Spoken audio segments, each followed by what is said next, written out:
A ray of light is a ray of hope. Professor M.S. Somarajan is that ray of light that illuminates and guides the department through all times. With great pleasure, I call upon the head of our department and the pillar of our strength, our beloved Somarajan sir, to welcome this gathering. Respected resource person for the day, Dr. Shalini Mulechalil, participants from various institutions, my dear colleagues and dear students. Now we are into the third and final session of the webinar on negotiating gender critical perspectives organized by the Department of English, Government College, Kottayam. The first two sessions of the webinar were held in January and February. And from the response of the participants, we can say that the seminar was a success. It was also remarkable in terms of the choice of the topic, which is of great contemporary relevance. The first two sessions were handled by Dr. Jamie Chitra and Rajana Mudraboina, a well-known transgender rights activist. We are happy that we have with us Dr. Shalini to handle the third session. The topic for today's talk is Old Man with Wrinkled Female Breasts, Decoding Gender Matrix. This quotation from the wasteland aptly conveys the theme of today's talk and also gives a clear idea of the whole gamut of gender diversity. Dr. Shalini is an emerging scholar, academician, writer, and translator. She is the assistant professor of English at the Central University, Kerala. And I hope that this session will be enlightening for all of us. On behalf of everybody gathered online and the Department of English, Government College, Kottayam, I extend to you, ma'am, a hearty welcome. Welcome, ma'am. Faculty members, research scholars, and students from various institutions have joined us through Google Meet and YouTube. I hope that this session will be beneficial for all of them like the earlier ones. I welcome all the outside participants to this webinar. The webinar is the result of months of hard work put in by the members of the department, especially the coordinator, Ms. Lakshmi PS. She has done a remarkable job in organizing this seminar within a short span of 2 months. On behalf of the department, I welcome Lakshmi to this gathering. The other members of the department have also contributed significantly for the smooth conduct of this webinar. I welcome all my dear colleagues to this session. The students of the department are participating in the webinar through Google Meet and YouTube. I hope that it will be enlightening for them as well. For the sake of formality, I welcome all my students to this gathering. I conclude by welcoming one and all once again to this seminar. Thank you. Thank you, sir. It is my pleasure to welcome another adored member of our department, a dynamic and youthful presence, Ms. Niranjana Marian George, to chair the session. Good morning, everyone. As students and practitioners of literature, all of us have at least one been picked by the politics and ideology of gender. Today's portrayal of childishness in the wasteland gives us thinking that all human beings are perhaps hermaphrodites, with leaning towards femininity or masculinity as the individual's case may be. It may be stretched to the level of interpreting gender of a person as a question of percentiles of these qualities. This is a valid discussion even beyond the realm of literature. Wading through the confusion of this gender conundrum, we are certain of one fact. That is, the real loaded term that gender is gets negotiated through our embodiment, be it our dress, style, or even what we suffer at the hands of it. Now, we shall listen to some interesting and informing words regarding the decoding of gender metrics from Dr. Shalini Mulechalan.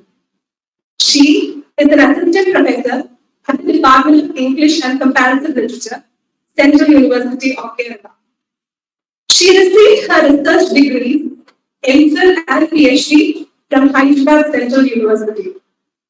She worked at the Universitat Autónoma de Barcelona, Spain, for a year as a research fellow before joining the Central University of Kerala. She participated as a delegate in the London Critical Theory School in July 2013. Her areas of specialization are comparative literature, women's studies, and gender studies. Dear Shalina, we welcome you with all our warm, enthusiastic hearts to this webinar to lift us on to the sky of thoughtful words from your united heart. Thank you. Hello, all, and very good morning to all of you. I thank Lakshmi for inviting me for this talk. And I also specifically thank the Department of English, Government College, Kottayam, for having me and giving me this opportunity to talk to totally new set of listeners about this particular topic. And it is also interesting that the seminar is organized on the topic of gender. While it is an easy option to organize talks on women's studies or feminist, women's studies mostly. It is an easy option, and since you haven't really done that, you have in fact opened a whole new area of research, to the students. So today, I have this habit of going on talking because in my university we have one period is 2 hours. So I do have this habit of talking about an area or a topic in a very leisurely sort of fashion. Please, I request the chair to remind me if I exceed the time limit. In fact, I do prefer the discussion session. I feel that is a much more creative and useful session compared to a session where the speaker goes on talking. So please, I request the chair to alert me if I go beyond 1 hour or so. I will try to finish my talk within 45 minutes or so. In case if I don't, that is what I'm trying to say. So today, I thought I will introduce the area and what we call as an academic discipline called gender studies to mostly graduate level students. So this talk will not be an advanced view or overview of gender studies as such. It is mostly for a beginners. What exactly do we mean by gender? What is so we will be actually looking at what is gender, what is gender studies. I'm not saying that I will be discussing or we will be talking about definitions as such. We will be moving away from definitions. We'll be seeing how we have been defining these categories. Are they really useful, or are they really limiting our own understanding? That would be one of the concerns. And I would also like to see, as and when I can, what are the misconceptions and prejudices we possess regarding gender. It is also because we all experience gender in our own way, and because of this subjective experience of gender, we feel that this is a universal experience. Okay, so we would also be looking at how we are, misinterpreting this particular area or, our own experience. And my hope is actually that this discussion would help you understand the texts and contexts related to gender in a better way, be it research or reading. This kind of a discussion would prompt you to look beyond, certain frameworks which we have been so used to.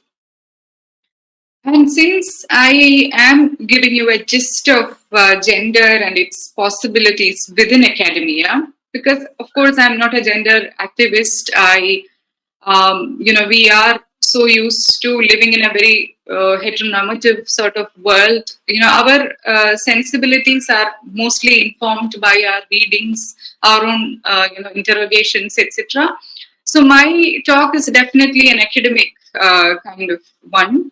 And so because of that, because I am opening up an academic area in front of you, in a way I would be presenting conflicting and contradictory views. For example, what feminists would say as gender would not be the case when it comes to lesbians or men or queer studies people. So we would be looking at a whole lot of ideas from different groups of gender activists and scholars. We know that in the current contemporary scenario, we do have a lot of discussions going on about gender. And when we actually look at gender, the first organized reflections or thoughts on gender, I would say organized, because of course there were thoughts and writings on gender even before that, but may not be in the same name or may not be in the similar fashion. But the first organized thoughts, such things come with feminism or women's movement. We can say it is mostly from the second wave that the question of gender as a cultural, social factor started, appearing. Because the first wave saw women talking about their rights, their rights to vote, and then questions of equality. All those things were actually coming up at that particular point of time. But with second wave, scholars started looking at gender as something that is not given, or you can say that a lot of people started talking about gender in a very essentialist manner with second wave. But the social aspects became an important aspect there.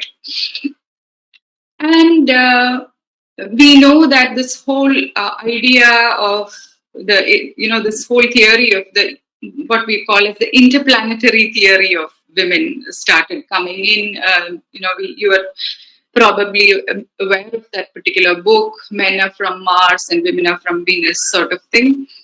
But are they really useful in understanding our existence or understanding our gender identities? And again, we know that academic discussions on sex and gender always starts from this particular definition. At least in recent times, most of the discussions start with this definition that sex is biological and gender is sociological or cultural, or gender is a kind of cultural or social interpretation of the sex we are assigned to, sort of thing.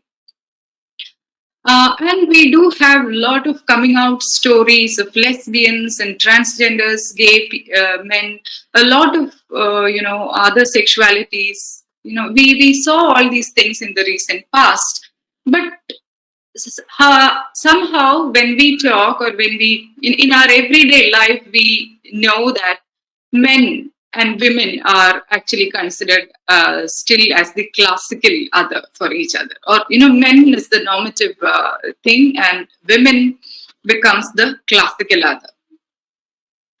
Okay, So women's studies or feminist movement, especially with the second wave, started talking about gender, of course, in a very essentialist kind of way, because they believed in the separate two sexes, and they talked about women's histories, matriarchal histories, in a, of course, in a separatist sort of tone. But with women's studies, you should, I think, gender studies, when we talk from the point of women's movement or feminist movement, we take off from Bua, right? Bua, who wrote that one is not born a woman but becomes one. This is where we start the discussion of gender, especially within the premises of feminist or women's studies. And we know that this particular critique of biology as destiny offered by Bua becomes a point of departure for people like Butler, to formulate the performativity theory about gender. And of course, there were also other scholars like, let us say, Monique Wittig, who wrote One is Not Born a Woman, taking cue from Bua, of course. And in her work, The Straight Mind, she said that lesbians are not women. Okay, this was something which was very, very difficult to take for most of the feminists back then, because even lesbians, for that matter, celebrated their, womanhood, or the very identity that they are women. And that is when, Monique Wittig was talking about the fact that, lesbians are not women. So this also, her justification is that, refusing to be a heterosexual, that she herself a lesbian, and she was also part of that particular movement. She said that lesbians being, refusing to be, refusing to be a heterosexual, also, they refused to be a man or a woman. Okay, that was the justification that she had. So these are different points from which, you can see feminist movement gave way to exclusive discussions on gender. And, people like Butler, for example, has urged us to think of the category woman as not the final destination of feminist movement. So we need to actually talk about women's issues and women's problems and the kind of problems that we face in the society, with the view that womanhood or woman as a category is a very, very contingent category. It is a temporary category, and solving those issues are only going to take us to another level. Okay. So this is with women's movement, or even women's studies or feminist movement or feminist studies. How we look at gender, and when we look at gender from the premises of feminist studies or women's studies, I know I'm using it interchangeably, but at the same time, it is very problematic. We know that how universities, institutions, the state especially is fond of women's studies, not really feminist studies, because even now in Kerala, for example, we do have an extremely negative meaning attached to feminism. We are aware of the word femininity, the way, that particular word is used abusively. A lot of people still worry whether, before using or describing themselves as feminist, we wonder whether we should actually do that, whether it will actually affect our image. A lot of things are still there. But here in the academic meaning, I'm using it interchangeably. I am aware of the, difference in meaning in the level of institution and society and all those things. We come across two different kinds of issues when we talk about gender within women's studies. And both these issues are in a way, it has actually put feminist studies or women's studies, it has, both these questions have challenged, the discipline very much. The first is the fact that with the arrival of the word gender and gender studies, and the very fact that gender is something fluid, it is something like a spectrum, it's something like a matrix, has literally deconstructed the essentialist category of, what we call as woman. So woman as a category no more exists. So what happens to women's studies or feminist studies is the question, and you can see that gender has also brought in several, other issues like caste and race and other things into the forefront. And this again was a great challenge for feminist movement and, women's studies in general. And the other thing is totally opposite to what we just said. That is how gender is normally considered as a synonym.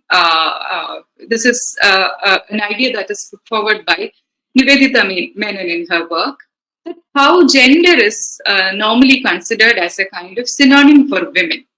That in fact, nullifies all the discussions that gender studies were trying to bring in, right? When we actually think of gender studies as, or gender as the synonym of woman. And we know that state, for example, state, government, and all these institutional bodies are very fond of this particular word gender.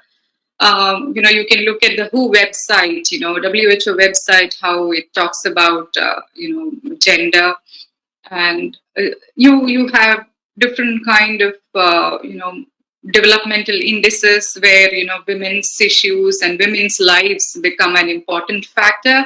There you can see nowadays, especially, gender replaces the word women.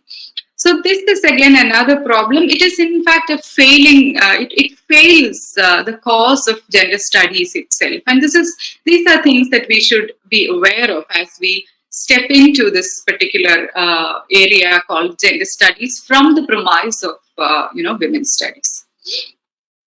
And the next is of course masculinity studies. Masculinity studies, for example. I think the best way to start masculinity studies again is, taking a quote from, Simone de Beauvoir's Second Sex. She writes, "A man never begins by presenting himself as an individual of a certain sex. It goes without saying that he is a man." Okay, so you can see that even feminist movement could not actually, feminist movement, especially, of the 60s, tried to qualify women or, universalize women's experiences, women's experience. You can see that they also tried to standardize or universalize men or man. Okay, so man became a monolithic sort of existence, violent, aggressive, without looking into the different aspects of, masculinities.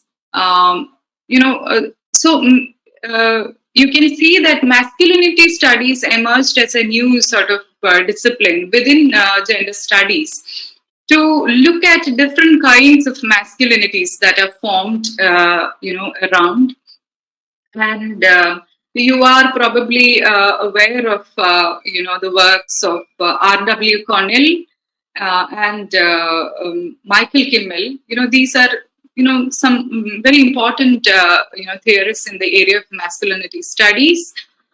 They have talked about the categories like hegemonic masculinity, toxic masculinity, and of course, a lot of recent discussions around these, topics came up with, with the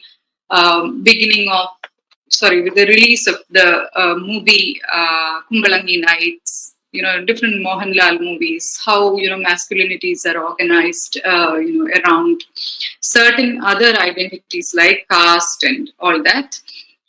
So one has to actually, masculinity studies has actually enabled us to look at the hierarchies within, uh, uh, within the category of men, instead of universalizing that particular category. And again, we should step or tread masculinity studies with a lot of care and caution, because we also see that a lot of celebration around masculinity studies, or the studies on masculinities. One is that when masculinity studies, or your research or your hypothesis centers around heterosexuality. So what happens when you center these your research around heterosexuality? It is not that you cannot, but the fact that if it is actually reinstituting the same old gender hierarchies, these kind of researches or these kinds of point of views can be, pretty failing. One has to actually, when we discuss masculinity studies, it is necessary, therefore, to, step along with the politics of queer and feminist legacies, look at gender identities and how they are formed through taboo and socializing and penalizing and all that.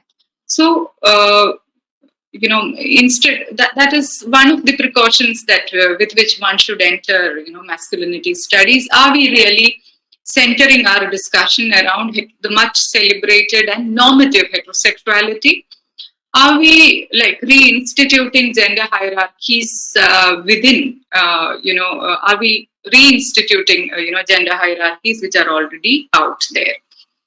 And this actually takes us to the queer or, LGBTQ transgender studies, another area within gender studies. And there again, I think a lot of works have been extremely important.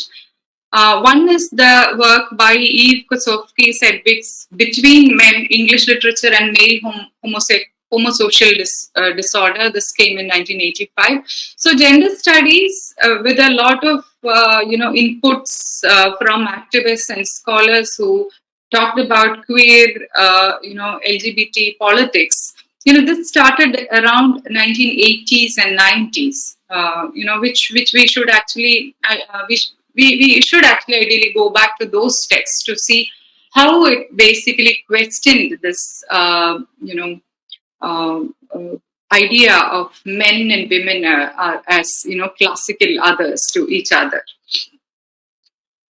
Then another important work is, of course, Esther Newton's Mother Camp, Female Impersonators in America, where, she looked at the gay and lesbian, cultures, drag, her work also looks at the drag queens, the history of them, etc.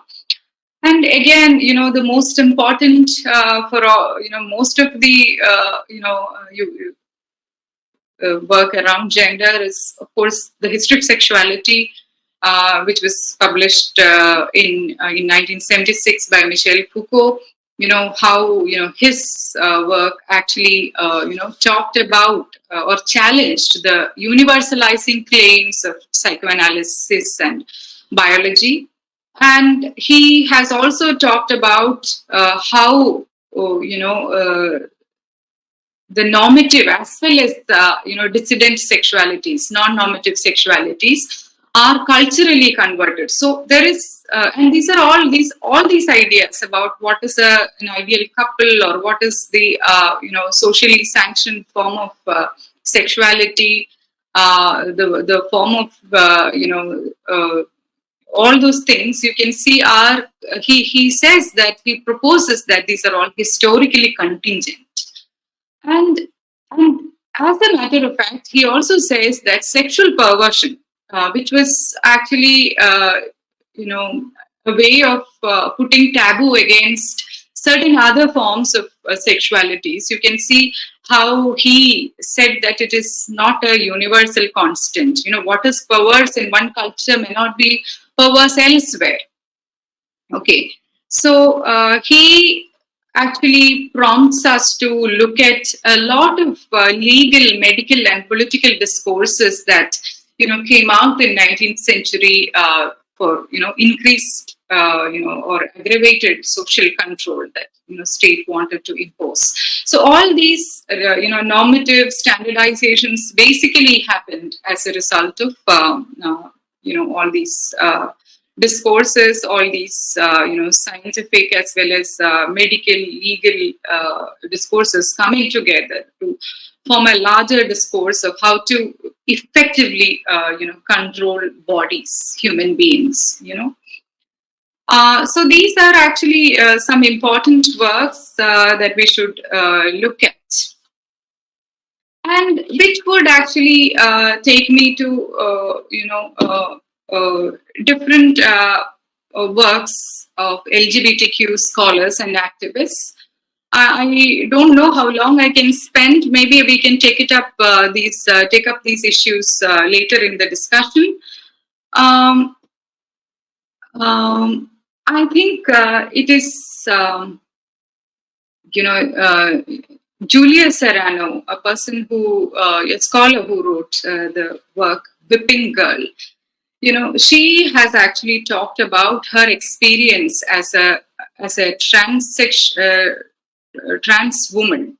Okay, and she says that how the heteronormative society actually expected her to write an autobiography, giving out all the sleazy details. You can see how with a touristic gaze we look into the lives of others through autobiographical writings. Of course, autobiographical writings from the part of queer members have done significant, contribution towards building up an LGBTQ community, awareness, etc. But at the same time, as members of heteronormative society, we should also be worried about the way in which we read these texts. What are our relationship with it? What kind of curiosity do we possess? So she says that she did not want to write an autobiographical essay, so autobiographical, writing. She didn't want to come out with something. She instead wrote a, theoretical work talking about her experiences, not directly her personal experiences as such, but a lot of suggestions and all that. So you might want to look at that. And here I would also like to look at two works which came in the late 1990s. I think both these works came out in 1999. This may be a slightly, old for us now, after, it's nearly 20 years since the publication of these books. But I feel that these books are not really, given much importance, because these two books, one gay writings from South Asia, and the other is a collection of lesbian writing from India. Both these texts came out in 1999, and they actually talk about the Indian scenario, of course, and what are the positions of these communities within India. Of course, 20 years back, we know that some judiciary legal changes have taken place of late. But I think I'll read one or two parts from there. The first one is by, it is edited by Hoshang Merchant, Professor Hoshang Merchant, and it is titled as Yarana, okay, the kind of friendships that men share. I will read out one small section from this particular book. I quote, "Marriage, then, at least for the homosexual, is a passé. Love in a dark world is not. Homosexuality, as it is known in the West, does not exist in India. Most men are bisexuals, or to put it another way, most homosexuals get married due to societal pressures. Some commit suicide. Most adjust to a double life, so do their wives. One would imagine in such cases, the husband continues his premarital sex habits and the divorce does not ensue. There is no greater misery in such marriages than in most Indian marriages which are arranged. Yet, youthful friendships up to but not including homosexuality are common for India's men. They call it yarana or dosti. It is a blood brotherhood, a bond between males of equal stature and social standing usually. This is something that, talks about the lives of, pressures that homosexual men experience in India. I suppose it is still the case, how much ever the legislature changes, you cannot expect that things on a daily, everyday life is still a very difficult thing, for you know that how Kochi Metro wanted to employ transgenders, but most people had to quit because they did not have, many people were not ready to provide them accommodation and so many other things. So the social taboo still, stands, even when there is actually a change. Another quotation is from the book Facing the Mirror. And there I quote, "It means that even if we don't live outside the law, as gay men do in our country, we live between its lines. Section 377 of the Indian Penal Code makes homosexual acts between men illegal, but it does not technically have lesbianism in its purview, since the legal definition of intercourse requires penetration." So you can see that how lesbians were not even criminalized, because according to the law, they did not even exist. So you can see how, the first collection of lesbian writing from India articulated this concern that they were totally invisible to the law. The kind of, so here we come back to this particular concept of gender, that how do we understand gender? What are the different kinds of meanings that the word gender has? And can we actually define gender as, gender as sociological or cultural, and sex is biological, and get away with it? Is it that easy? Can we actually separate sex and gender so easily? Can we actually separate biological and cultural that easily? Is something that we need to, look at. And we should also acknowledge the fact that, I think I should wind up quickly. We should also think of the different meanings gender assume in different cultures. That is, you can see the meaning of gender sometimes or most often changes from one culture to another. For example, the community, or let us say the Red Indians, the Native Americans, some of the communities have nearly, 5 genders. Different, and there I actually called as two-spirit people. I might show a picture or two later after I do this talking, because in between, if I show, that might be slightly, I might get diverted into that. The second is the meanings of masculinity and femininity vary within any one culture over a period of time. Okay, we know that what we call as the ideal woman, it changes over a period of time. Right? And you can also look at the way we have different kinds of heroines, in movies. The kind of heroines we had as ideal in the previous with the previous generations, and how it has evolved over a period of time. It's not just the case of women; it is also the case of men. What we call as masculine it is not something that is static, but we talk as if these concepts were there forever, but it also changes in one culture over a period of time. Okay, it changes from culture to culture, and it also changes over a period of time within one culture. And the best example I keep telling in the class is the image of Madhavan. If you remember Chandu Menon's description of the character Madhavan in his novel Indulekha, he talks about Madhavan's long hair and how Indulekha basically comes in with a garland, jasmine,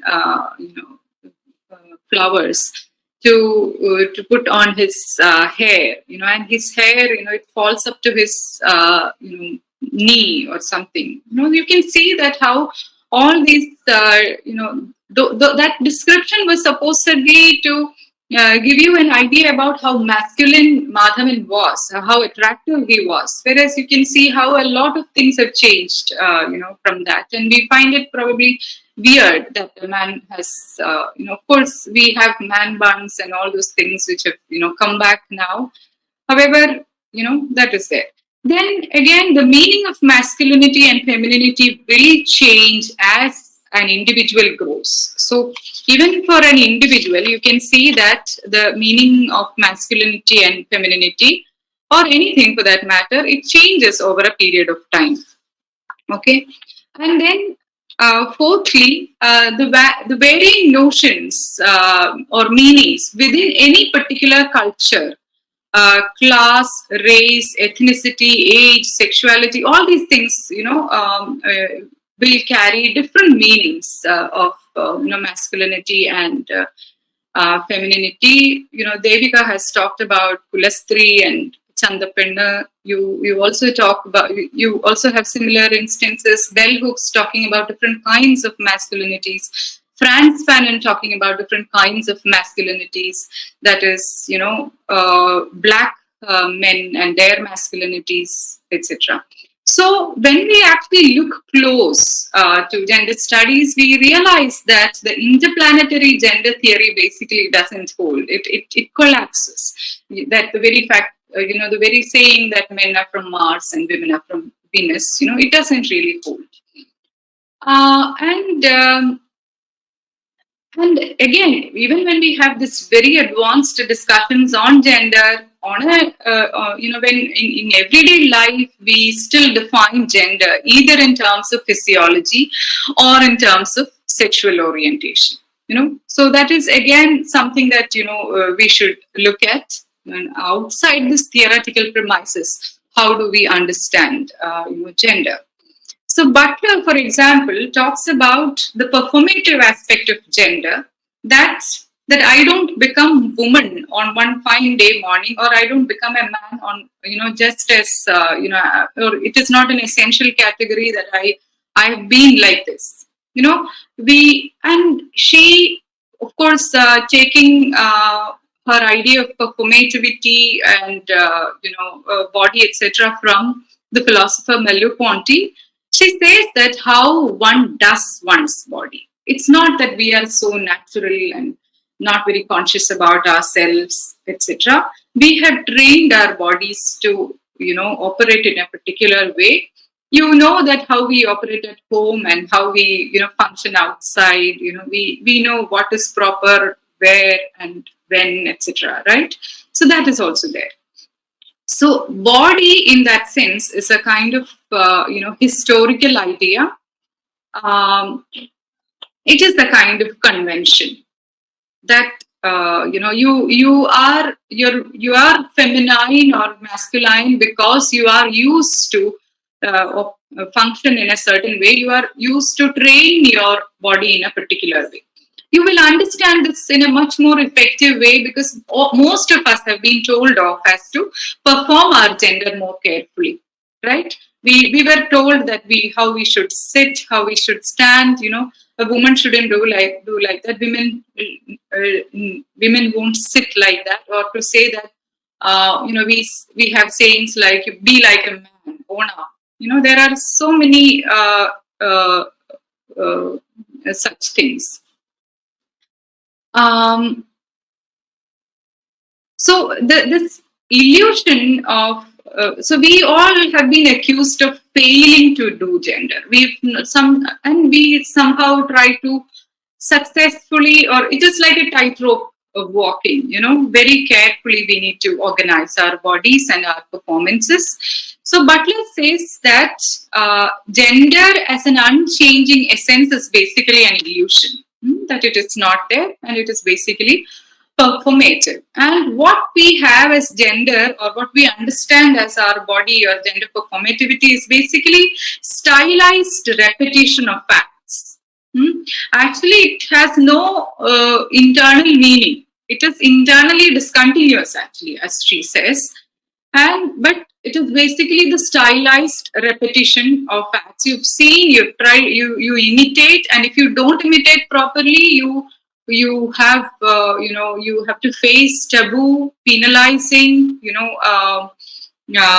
social. Of course, so these performativities basically work with social sanction and taboo. So we should actually understand gender as a flux or a matrix or a spectrum. And I would, try to conclude. I conclude this particular, talk by a quote from Butler. She says, "Gender is what is put on under constraint, daily and incessantly, with anxiety and pleasure." And Butler actually tells that, the best way to demonstrate gender is to actually. She gives the example of a transvestite. It is the best example. She says that this is the best way to talk about, gender, the example of a transvestite. Okay. So I think I will stop here. I probably talked much more than I should have. I don't know. But I would be happy to know your thoughts and your responses. I have not really exhausted the area. I've only tried to give, an overview of this particular field. Thank you. Thank you, ma'am. The floor is now open for discussion, and the audience might continue posting your questions in the chat box. Ma'am, we have a question from Ms. Lakshmi R. Nair. I would like to know your thoughts on science fictional representations of gender. Okay, Lakshmi Miss, I should confess that I'm not very familiar with the area science fiction, but I suppose a lot of studies are coming up these days. I think in our own department we have 1 or 2 students who are working on this particular area. I think it would be very interesting to look at from whatever they have been presenting. I've heard. I am probably not the right person to talk about it because I have not really been into science fiction as such as a genre. But I think it will be very interesting as to how, these so-called superhuman powers are, imposed upon women, and how science itself as a discipline, which has always looked at women as the other, women as the object of study, give this kind of possibility to women's bodies. It will be definitely interesting. And I would definitely, look at that particular area as, thank you for, your question. I would definitely look into it. But I feel I cannot probably say more as, I'm not very familiar with that particular area. Can I ask directly instead of posting it on the chat? Hi, Anjita. Good to see Hi. you. Yeah. Yeah, ma'am, I have a doubt regarding this transsexuals. So for this transsexual, they're considering this gender as an essential thing instead of what we are practicing in what Butler has said about this performative theory of this gender. So, I mean, it's kind of opposite to each other, right? What transsexuals and what queer theory actually preaches. So, what is I'm not very Okay. I think we need to understand gender theory completely different from, what happens outside its premises. That I think this is also true in the case of most theories.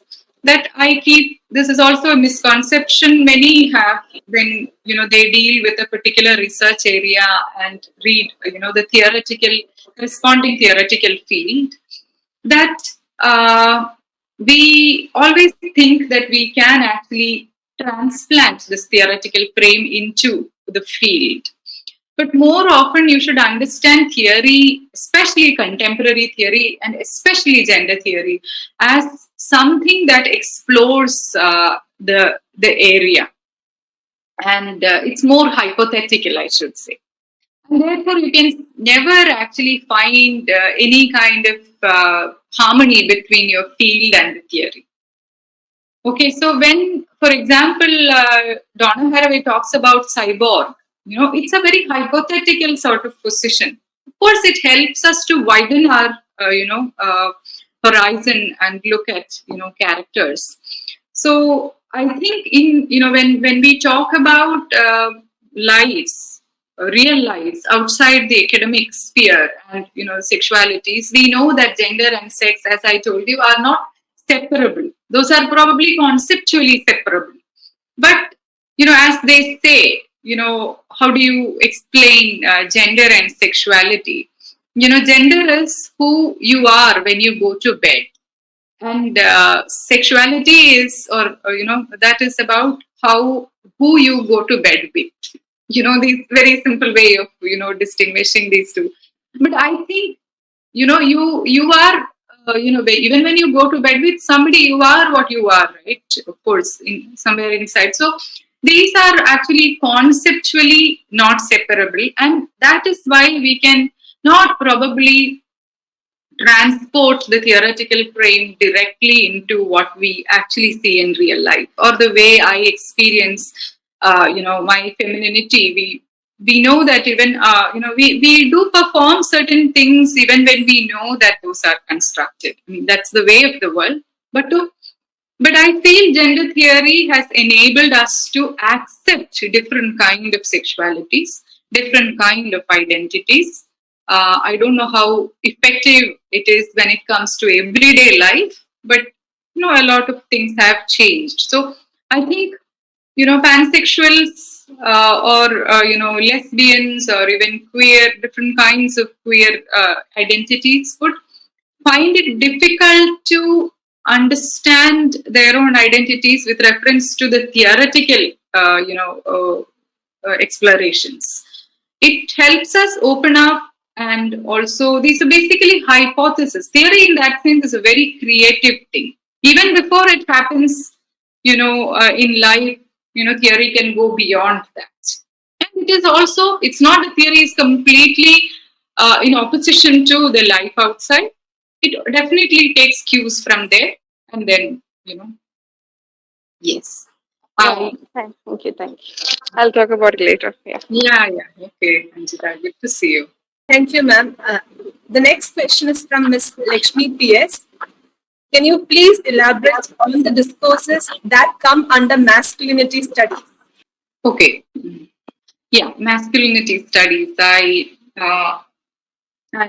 briefly talked about masculinity studies. I think masculinity studies is an area that has been explored very much recently with reference to film studies. Especially in Kerala, there are so many studies which have come up recently talking about the characters, on-screen characters, and the kind of masculinities, hegemonic, toxic masculinities. For example, as I told you, how women's studies or feminist movement basically imagined men to be, monolithic categories.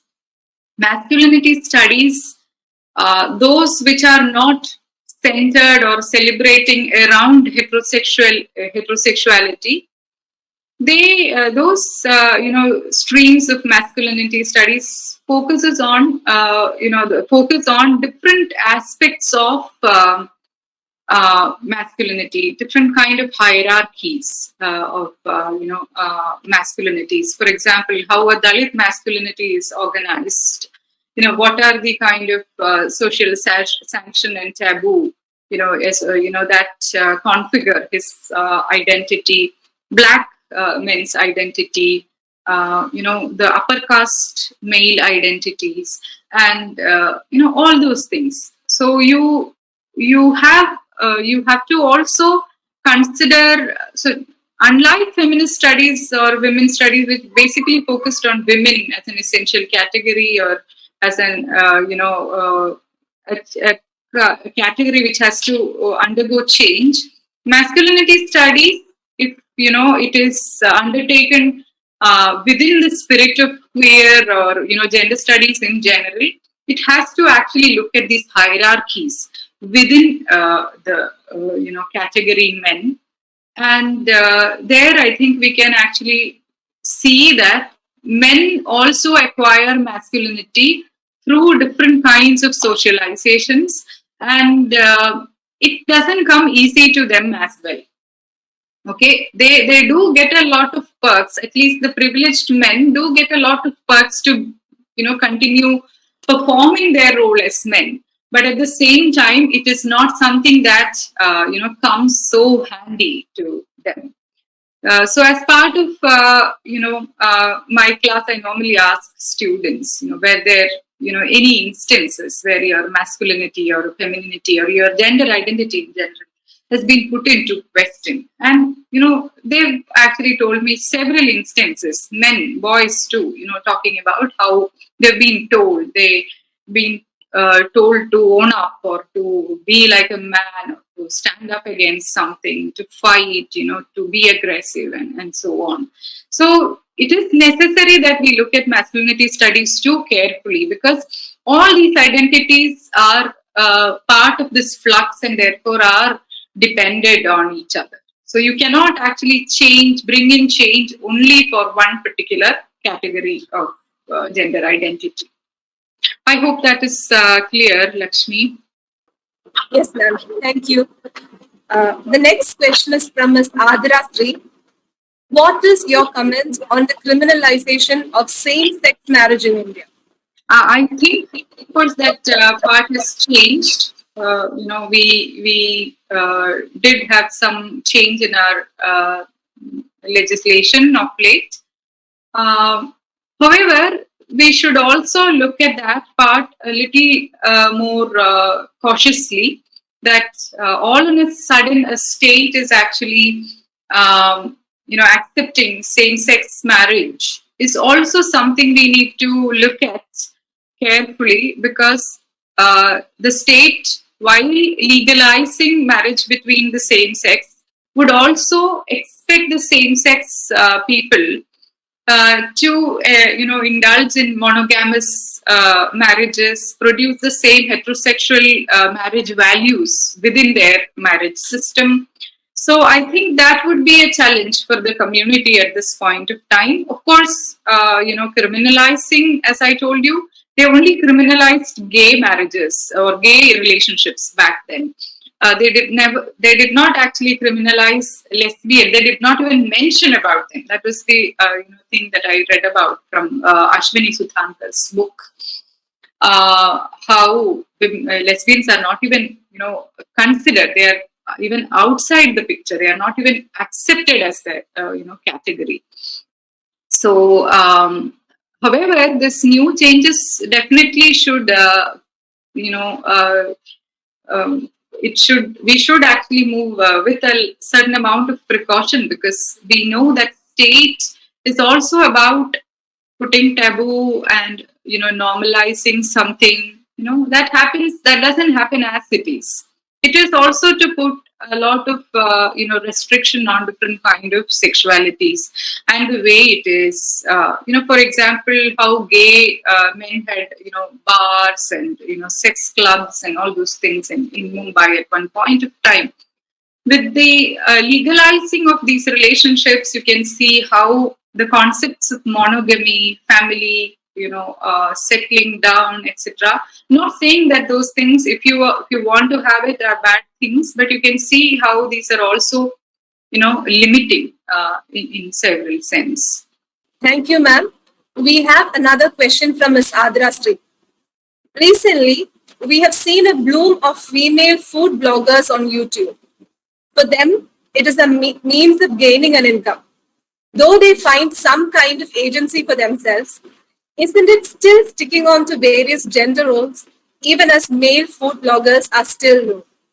Yes, I totally agree with that. I feel that this, of course, and I also see two different kinds of vlogging happening. That most men cook outdoor, and they cook in a large group. At least that is the trend. And women cook at cozy kitchen. Most of the time, they are careful about, if at all they are showing their face, they are careful about that. And I totally agree with that. And I think all these so-called liberatory technological advances that we have are not really helping us. It is in fact solidifying the gender roles much more than we think.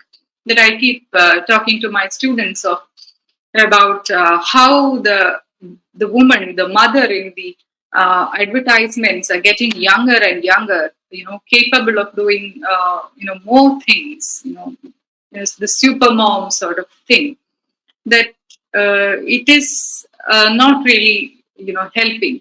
It is in fact solidifying gender roles. I totally agree. Thank you, ma'am. Ms. Lakshmi PS has asked another question. Do you think scholarly discourses and cultural forms of discourses, be it films or literature, on gender are helping people to come out of the constraints of gender? It depends. I don't think it is, but I think we shouldn't, we should actually look at the role those things play. But you know that it is easy to live life in the normative way. So, of course, the films and other things do help us, expand our views on gender and, sexuality, accept, people who have, different kinds of sexualities or, gender identities. It does, those medias do help, us come out of these things. But at the same time, I cannot say that is going to liberate us altogether, because there is also the opposing force that happens, in everyday life. That's what I feel. Okay, the title. Yeah, I thought I should talk about the title, but then everybody else talked about the title. So I thought, okay, I will leave it. As it is actually from, what do you say, from Wasteland Fire Sermon. I Tiresias, though blind, probing between two lives, old man with wrinkled female breasts can see. So I thought, there are so many mythological references of this kind of, different kind of gender identities, mixing up, different gender identities, or, the presence of third gender. You can see that in literature and mythological, sources. You do see a lot of such things. Most of these characters have been, taken by, and reclaimed by, gay, lesbian groups or third gender groups. You can see that a lot of people from, you can see how the Mughal court had lots of hijras, as insiders who would give company to princesses. We also hear that there were third genders in Cleopatra's times, being very close to her circle, attending her, and all those things. But I think that these communities back then, of course, they were all assigned certain kind of duties. For example, the way Hijra communities, celebrated in the North India, when a child is born, they come and bless the child. So outside these social roles, they don't have any social life. That is the problem. And again, in the case of Tiresias, it is not that he lived the life of a woman, and that was actually a curse. And this curse was given to him by a woman. So it is a very, very complex sort of scenario. I thought that Hera curses Tiresias, saying that you would be a woman, and Tiresias lives as a woman for several years. Some say that she was a prostitute, but some say that he was married to a man, or he had children, sort of thing. There are so many mythologies, right? They are never consistent. They do have contradictory views. And again, the fact or the thing that interests me is that Hera goes back to him when there was this argument between her and her husband Zeus about who gets more sexual pleasure in a sexual intercourse, and strangely, even after living the life of a woman for some time, Tiresias chooses to say that it is if it is 10 parts, the man only has 1, so part of pleasure. Okay, so this makes again Hera furious, and she blinds him. Okay, and Tiresias is blind, of course, but he is also a seer, right? He's a prophet. He can see, foresee. And again, he has lived the life of a woman as part of a curse, but you can see that he really think like a woman. This I thought was putting together a lot of confusing, and the very confusions that gender identities share is represented there, and that is why I thought I would choose that particular title. Thank you. Thank you, ma'am. Dr. Susan Alex would like to know whether discourses on gender are seriously taken up in the literature produced in Indian languages.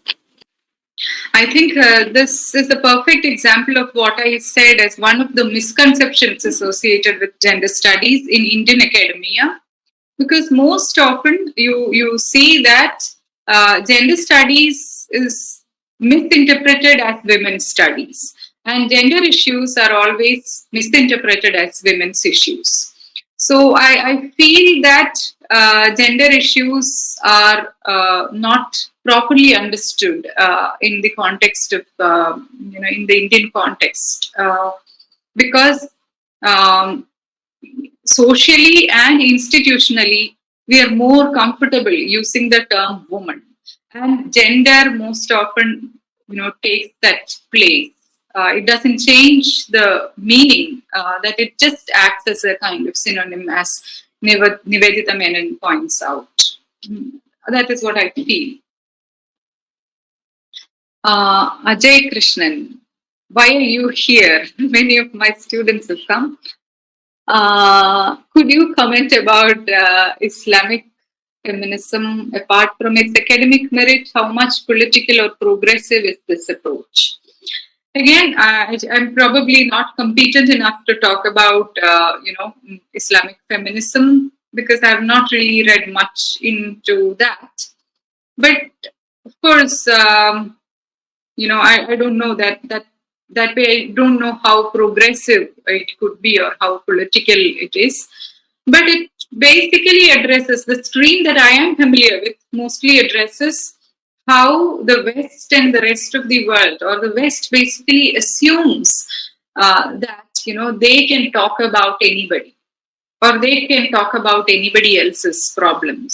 And this can be seen in the works of, the way a lot of writings from this part of the world are published recently. Khalid Hosseini, Thousand Splendid Suns, and all. You can see how, American intervention in these geographical areas are always interpreted as, it's like saving that particular world and women from the patriarchy of the. So it is in a way justifying the commodity interest that America has in that particular geographical region. It is also the role that is played by America as the savior of the rest of the world. Its warmongering sort of phase. So at least the area, the works that I am familiar with, mostly talk about how one patriarchy is judging another patriarchy, sort of thing. And of course, within patriarchy, there are different ways that women negotiate their lives, and when you look from outside, you probably don't see those minute details. Ajay, I hope I answered your question. Annie Matthew. Women showing some masculine traits are often appreciated, but the vice versa is not at all acceptable in the society. I think it is very, very true. I think this is something that is told by, that you can see in Julia Serrano's book as well. She's a trans woman, born as a boy, who goes through a sex change operation and who becomes a woman. She says that she has actually seen in her childhood that, boys who, she says she was a strange sort of boy. She had, but she didn't have much of an issue because she was not very feminine. But feminine boys who were not really, transgenders or intersex or anything, men biologically, if you you can probably, say that their gender is male. But if they acted feminine, they were much more penalized. They were insulted and made fun of in a much more severe fashion than, So you can see that how tomboy characters are seen in our society, and how, effeminate men are, seen. You can see effeminate men probably face more issues than, tomboyish sort of girls. I don't know whether we can but I think that is true because male position being a privileged position, not being able to, perform that properly is always seen as a kind of failure. I agree there. How far is the society in Kerala from becoming a gender-sensitive community? What is your expectations regarding the same, and what exactly should be our actions for achieving that? Yeah, I think it is a good question, as somebody has pointed out, but I don't know what is a good answer for that, because I think it is not there in the. We cannot actually do anything about it with a good answer. I think every one of us will have to strive for that. We all will have to rewrite ourselves, okay? Because I feel that it is in academia which talks so much about gender equality, that gender inequality is practiced, not just gender discrimination. All kinds of discriminations are practiced while reaching the other end. That happens in academia. So I think Kerala society has always been very, it has thrived on its hypocrisy. The way, a woman is looked upon, whatever profession it is, you can see how when a woman comes out of her room, comes out of her house, she is just a sexualized object. And that is so in the case of, marginalized masculinities, or different kind of gender identities. A lot of abuse, happens, if not outwardly or publicly, but you can check YouTube or all these, social networking and, social platforms, public platforms. You can see how a lot of these prejudices come out. So I do think it is definitely a long, long way to achieve that. I don't think the West, as we imagine, is free from these things, because you see, these gender relations are maintained with a lot of perks. A lot of perks are given if you maintain it. So all of us do in one way or the other. We would like to maintain this status quo as it is. It is very, very, sad to say that, it would be a very, very long way to achieve that. And in that process, we all will have to rewrite ourselves. We all will have to unlearn our ways of not just performing our gender, but the way our performance affects other people. I think that is where it becomes problematic. Ma'am, we have one more question. Yes. What do you think about lesbian novels written in Indian context? Is there any interesting work in this area? There are works, I cannot probably remember the titles right now. To begin, maybe you can start looking at, because it also features some fictional writings, lesbian writing from India. It is titled "Facing the Mirror," edited by Ashwini Suthankar. I'm sure there are works by people, but maybe I cannot remember some other titles which I am familiar with. But maybe if you contact me, Megha, right? So we can talk later and see. Okay, so thank you, ma'am, for enlightening us with an interesting session. Over to Asha Jasmine. Thank you, ma'am. Ends are not bad things. They just mean that something else is about to begin. And there are many things that don't really end anymore. They just begin again in a new way. We have come to the end of a series of meaningful and intriguing deliberations.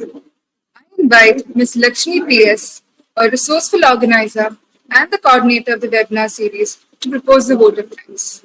Hello everyone. Before I start with the responsibility assigned to me, I would like to know whether Ms. Manjita Tom would like to, she was about to ask something. Would you like to, Sanjita? Yeah, I'm here. Can you hear me? Talk later. All right, then we will talk later. That's enough. Yeah. Yes. Yeah. Okay, thank you, Ms. Sanjita, for responding.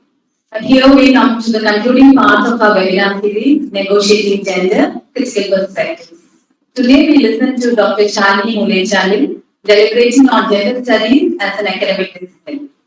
She began by introducing us to the first organized discussion on gender, that is feminism. She also discussed how gender is considered as synonymous with woman, and thus the feminine gender becoming a killer gender of all other gender identities. She told us, or she enlightened us on the need to politicize the aspect of gender. She introduced us to the various areas of gender studies, masculinity studies, queer studies, and also to a few scholarly as well as literary discourses on LGBTQIA communities. She constantly drew examples from our experiences of gender as individuals belonging to a community that expects us to perform our genders. We are grateful to you, Dr. Shalini, for delivering such a scholarly discourse on gender studies as an academic area. And we must especially thank you for the interactive session. Thank you, Dr. Shalini. Thanks to Ms. Niranjana Marian George, faculty of our department, who chaired our session. We had 3 lectures in this webinar series, Negotiating Gender Critical Perspectives. Our first lecture was by Dr. Jamie Chitra. She gave us a comprehensive deliberation on gender by drawing examples from literature. Also, she introduced us to feminism as an academic discipline. Regina Mudrakoina, our research person of the second session, discussed inclusivity of gender diversity in language from the perspective of a transgender person.